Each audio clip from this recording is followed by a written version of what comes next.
আসসালামু আলাইকুম। আজকে ইফতারির পরে খাচ্ছি বিফ খিচুড়ি। আর এখানে আছে শুকনা মরিচ ভাজা, একটা ভুট্টা মারা শসা কাটা। তো বিফ খিচুড়িটা কিন্তু আমি একেবারে হোটেল স্টাইলে রান্না করেছি, কারণ হোটেলে যে গরুর মাংস দিয়ে খিচুড়িটা রান্না করে এত ভালো লাগে, মানে দেখলে মনে হয় যে খাই। তো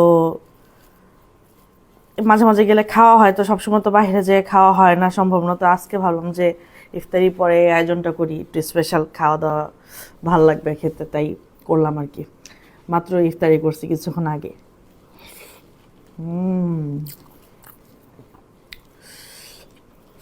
শুকনো মরিচ ভাঙ্গা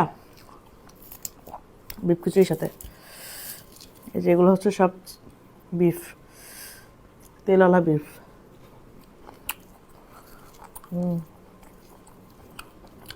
হুম,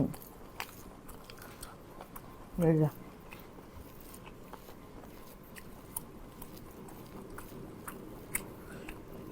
শুকনো মরিচ ভাঙলাম, ভাজা শুকনো মরিচ।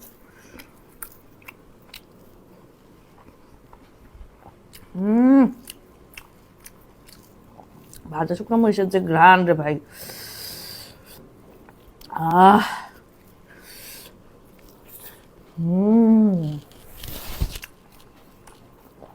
ভাজা শুকনো মরিচের গ্রান এত সুন্দর। আহ এত মজা। মুগের ডাল দিয়া।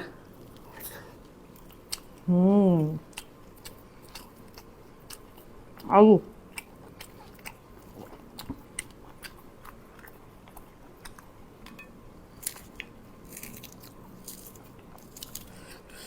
ও মাই গড,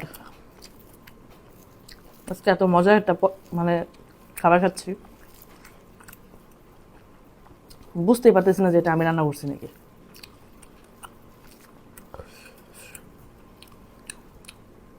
শুকনো মরিচ গাদা গাদা করে দিতেছি।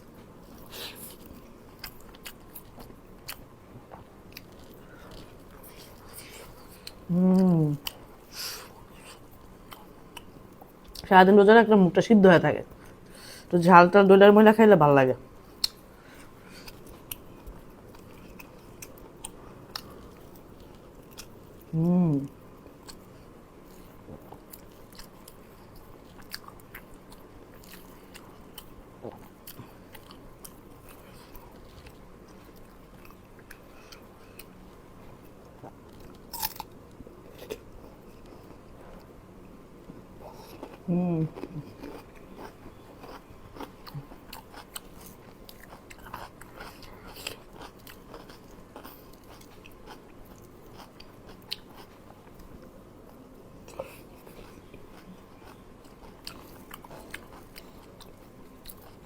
সেই সাথে